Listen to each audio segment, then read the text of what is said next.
आशा की किरण। જેને ભગવાનનો મહિમા સમજાય, જેને ભગવાનના સંબંધવાળી ધરતીનો મહિમા સમજાય, ભગવાનના સંબંધવાળા સંતો ભક્તોનો મહિમા સમજાય, એ બધાનો બેડો પાર થઈ જાય. એમ હું નથી કહેતો. સ્વયં ભગવાન સ્વામિનારાયણ પ્રથમના 72માં વચનામૃતમાં બોલ્યા છે.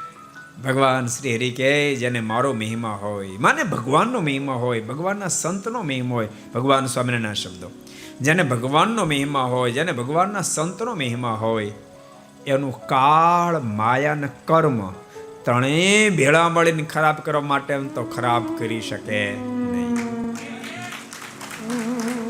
અને જેને ભગવાનનો મહિમા નથી, જેને ભગવાનના સંતનો મહિમા નથી, ભગવાન શ્રી હરિ કે એનું અમે રૂડું કરવા જઈએ ને તો પણ અમે એનું રૂડું કરી શકીએ નહીં.